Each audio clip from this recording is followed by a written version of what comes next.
l'invité de la matinale. KTO Radio. Annuncio vobis gaudium maenum habemus papam. Le cardinal Robert Francis Prévost est donc le nouveau successeur de Pierre et le nouveau pape a choisi le nom de Léon XIV.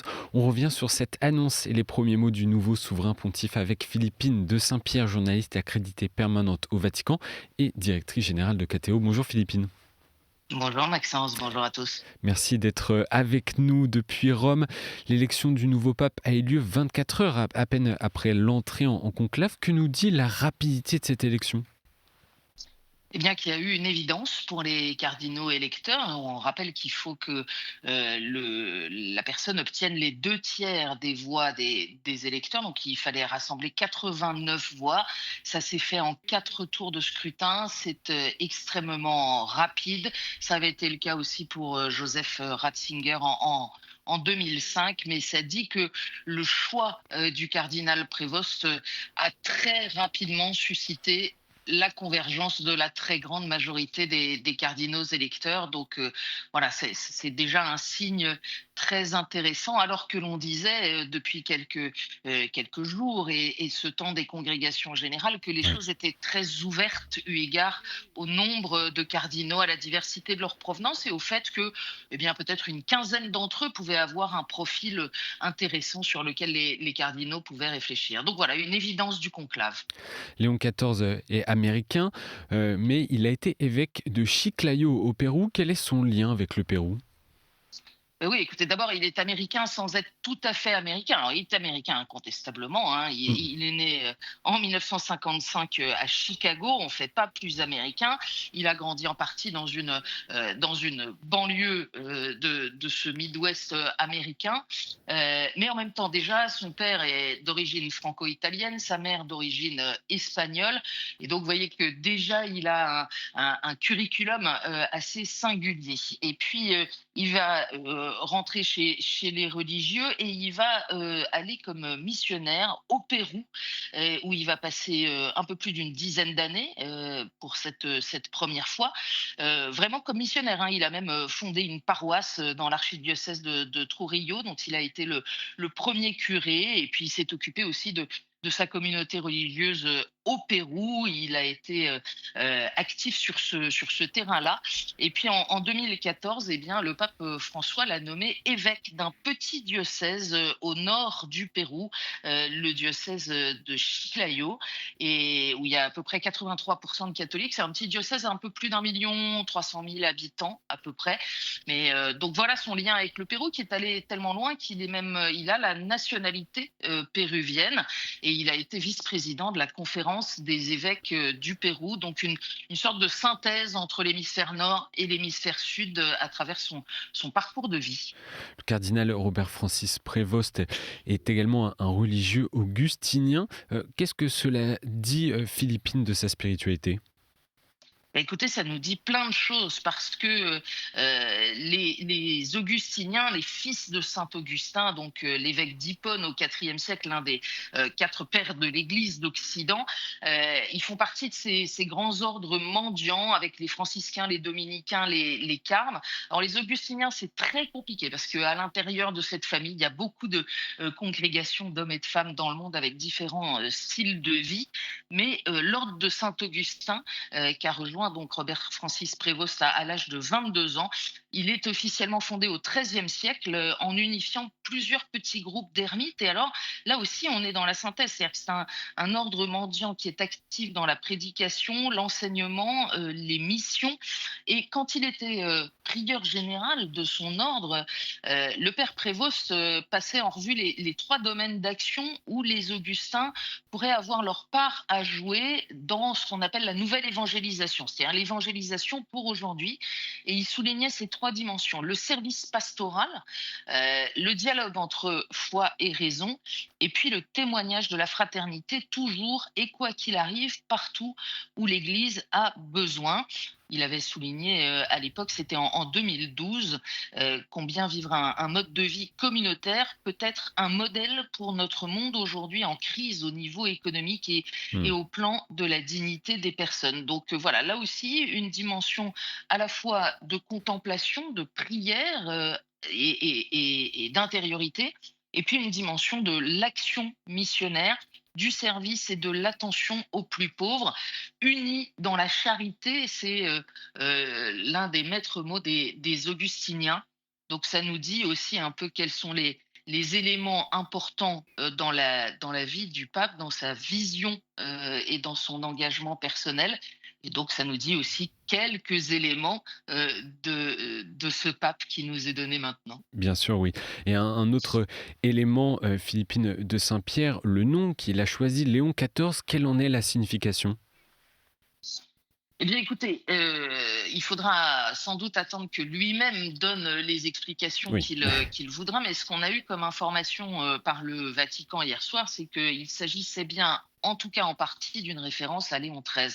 Léon XIII, vous savez, c'est ce pape de la fin du 19e siècle qui, alors qu'il y a la révolution industrielle, il y a des vraies préoccupations sur la situation des travailleurs. Le monde change à toute vitesse et Léon XIII va publier Rerum Novarum, cette première encyclique sociale qui est le fondement de la doctrine sociale de l'Église qui va se déployer ensuite jusqu'à nos jours. Donc là aussi, ça nous dit une attention particulière à la dimension sociale de l'enseignement de l'Église, au combat pour la justice notamment. Et on nous a dit hier soir que cela voulait signifier pour le pape Léon XIV une attention particulière aux travailleurs, notamment dans cette époque de bouleversement de l'intelligence artificielle. donc Léon XIV, le cardinal Robert Francis Prévost, était à la tête du dicaster des évêques depuis 2023, une mission assez décisive évidemment au sein de la curie. Oui, alors de fait, le pape François l'avait repéré.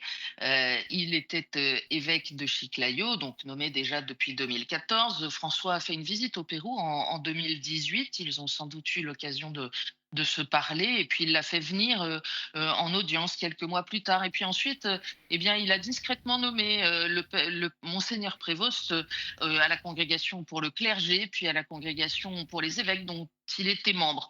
Et il l'a appelé, alors il y a très peu de temps, effectivement, en 2023, à prendre la tête de ce dicaster pour les évêques. Ce dicaster pour les évêques qui est très très important hein, ici à Rome et pour toute l'Église catholique. Non seulement c'est dans ce dicaster que on étudie les biographies de ceux dont les noms sont envoyés depuis les différents pays pour dire tiens, celui-ci pourrait être nommé évêque lorsqu'il y a des sièges à pourvoir. Ah. Mais c'est aussi le dicaster qui s'occupe de tout ce qui concerne les évêques. Alors ça peut être parfois y compris des sujets difficiles. Donc une mission de gouvernement extrêmement importante. Et c'est ce qui est intéressant aussi dans le parcours de Léon XIV, c'est cette alliance entre l'homme d'action, l'homme de prière, l'intellectuel, car c'est un homme qui a poursuivi des études de philosophie et de mathématiques, et puis qui ensuite est devenu docteur en droit canonique, et en même temps un homme de gouvernement.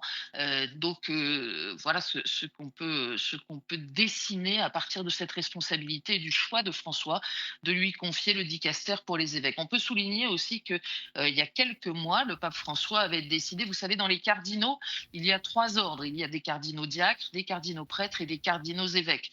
Cardinaux évêques qui sont très très peu nombreux. Et le pape François avait décidé eh bien, de promouvoir en quelque sorte le cardinal Prévost à l'ordre des cardinaux évêques il y a quelques mois. Ils sont cinq aujourd'hui, les cardinaux évêques. Signe de son lien avec le pape François, Philippine de Saint-Pierre, vers 19h30 hier, Léon XIV a donné sa première bénédiction. Que peut-on en retenir? Quelles ont été ses paroles marquantes? Eh bien, écoutez, peut-être d'abord le tout début, hein, la salutation du Christ ressuscité, comme il l'a souligné lui-même. La paix soit avec vous, que la paix soit avec vous tous. Dieu vous aime tous, le mal n'a pas le dernier mot. Nous sommes tous dans la main de Dieu. Donc, cette salutation du Christ ressuscité et puis cette mention de la paix. Avançons la main dans la main sans peur. Le Christ nous précède et le monde a besoin de sa lumière. Voilà, il a dit beaucoup de choses en peu de mots. Il a aussi eh bien, repris un peu des éléments de langage de l'héritage du pape François, le dialogue, la paix naturellement, la question de la synodalité, du travail en synode. Et donc il se place très naturellement dans l'héritage, dans la continuité du pape François dans ces domaines-là, tout en étant, parce qu'on connaît son parcours, un homme beaucoup plus classique que François sur le plan de la doctrine et de la manière de Hmm. faire vivre l'ecclésiologie au quotidien. Quel est son lien d'ailleurs avec le pape François?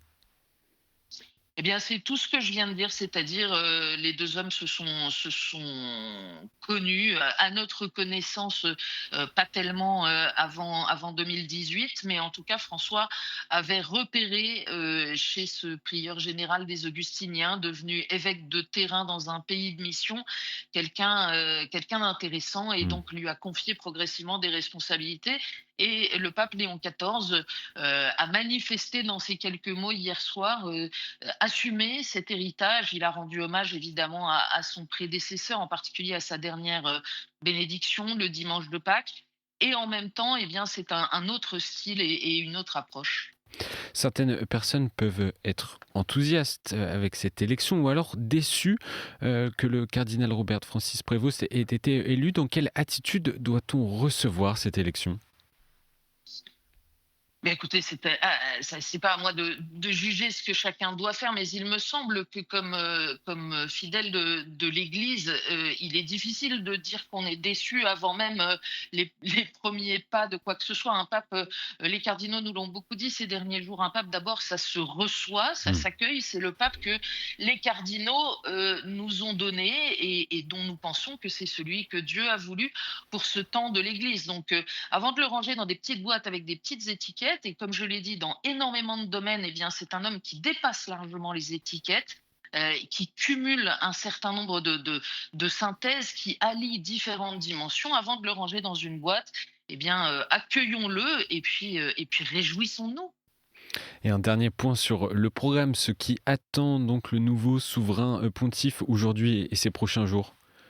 Un programme particulièrement chargé. On Et, imagine, oui. il va plonger dans la fonction. Il va falloir qu'il fasse le point parce qu'on est en pleine année jubilaire. Donc, l'agenda pontifical était déjà rempli de rendez-vous. Pour nous, les tout prochains rendez-vous, ça va être ce matin, dans un peu moins de 3 heures, à 11 heures. Le pape va célébrer la messe de clôture du conclave avec les cardinaux dans la chapelle Sixtine. Et puis dimanche, il dira la prière du Regina Coeli en ce temps pascal. Et il y aura sans doute une grande foule place Saint-Pierre pour ce premier rendez-vous dominical qui sera aussi en direct sur KTO à midi.